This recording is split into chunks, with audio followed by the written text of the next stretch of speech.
So I realized that this series has been pretty deep and pretty serious as we've been talking about addiction and recovery.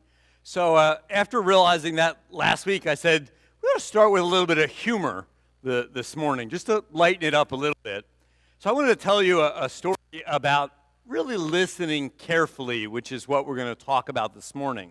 This man started a lawsuit for the fact that he was hit in a car accident, and he was on the stand, and the lawyer for the truck of the trucking company was questioning him. And on the stand, he asked him, he said, now, sir, you said at the scene of the accident that you were just fine, but now you're saying that you were injured and are looking for damages. And the man said, well, I loaded up my mule in the trailer, and the lawyer cut him off. Said, sir, I didn't ask for any details. I simply asked whether you said you were fine at the scene of the accident. The man said, well, I was loading my mule in the trailer, and the lawyer cut him off a second time. Sir, you're not answering my question. Turned to the judge. Said, Judge, he will not answer my question. I believe this man is trying to defraud the court by saying he was fine at the scene of the accident and now says that he's injured. The judge, however, was one more inclined to listen, to fully try and understand. And so he said to the man, tell your story. So he continued. I was put my mule in the trailer, and we were headed off to the county fair. And the truck just ran right through a stop sign, hit my truck and the trailer, and we crashed. I was thrown to one side. I was badly injured, and my mule was thrown to the other side of the road as well. And I could tell by the sounds that the mule was making that it was badly injured as well. And then a state policeman arrived on the scene. Because he heard the mule in distress, he went over and saw how things were going, and he pulled out his revolver and shot my mule.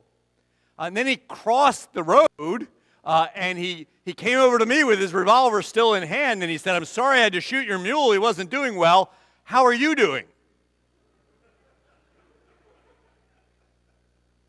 If you don't get it, you can have somebody explain it to you later. Sometimes you just need to listen to really understand. And as we've been in this series on addiction and recovery, one of the things we need to learn is how to listen better, to hear other people's story and hear who they are. So we're going to talk this morning about listening. But I'm going to warn you, we're going to do something a little bit different. It'll drive some of you nuts. You'll hate it.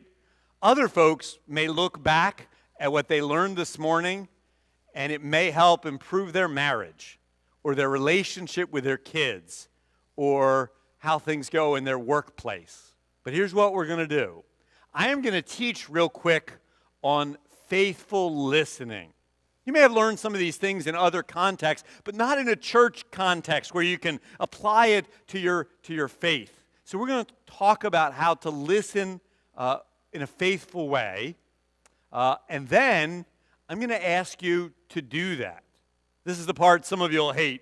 I'm going to ask you to break up with somebody else and talk to them and hear their story, and then evaluate how that listening went, and then you're going to switch and do the same thing. So I'm just warning you about that. But let me talk about faithful listening. And if you didn't have a chance, on the back table, you'll find some little cards I made up for you, like business card size. You could slide it in your wallet or your purse to remember how to listen faithfully.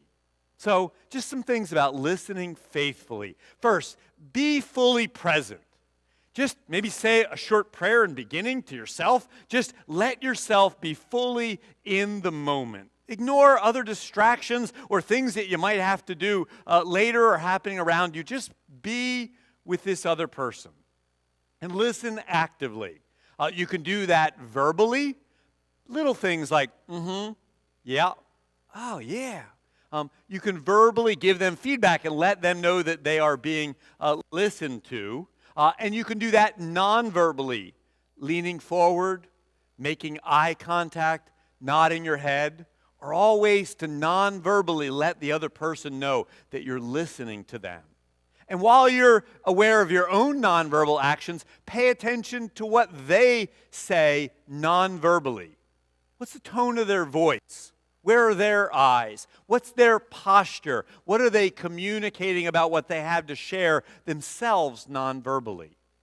And respect their perspective.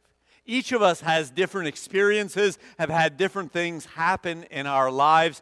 Understand that they may have some truth and some things that you don't necessarily have. Scripture speaks to us. God sometimes in a quiet voice speaks to us, and sometimes God speaks to us through somebody else from their perspective. Be open to what they have to share. Be in a learning mode. Be willing to learn. Again, knowing that this might be something that God is communicating to you through somebody else. When you reply to understand. So ask questions that maybe draw forth more information. Be careful not to derail the sharing that they have. And be careful not to fix or advise.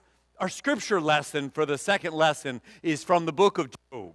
And Job was going through a hard time, and his friends did a great job when they just sat and listened. When they got into trouble was when they started trying to explain away what was happening to Job. So just be willing to listen. Try not to interrupt, or at least wait till there are significant pauses. And again, try not to derail somebody from what it is that they have to share. Seek to understand, that is to mentally grasp what it is that they're sharing, and also seek empathy. Seek to feel and understand the feelings of what somebody else might share, and then reflect that in what you share. If you've learned something, say that out loud, share that back with them, and share maybe the empathy, the sense of emotion that you might have from what they share. Of course, always respect confidentiality. And last, look for God's Spirit. Again, that might be different than other things you've learned about listening, but realizing that God's Spirit is in us and is in the other person, know that God is speaking to you in this conversation. So just some things to remember about faithful listening.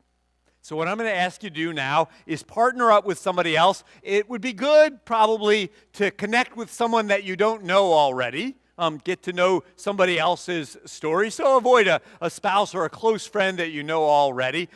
Pair up with them, and I'm going to give you 7 minutes for the first person to share a little bit about their faith, a faith story, or maybe a challenge in your faith life. Full 7 minutes for the first person to share, and then we'll have 2 minutes to evaluate how that sharing went, and then we'll flip-flop. Then you get to share, and they listen, and then 2 more minutes to evaluate that. So I'll give you a moment, pair up with somebody else. 2s are best, just so you have enough time to do that. So find somebody else, connect up, introduce yourself if you need to, and then we'll start the timer.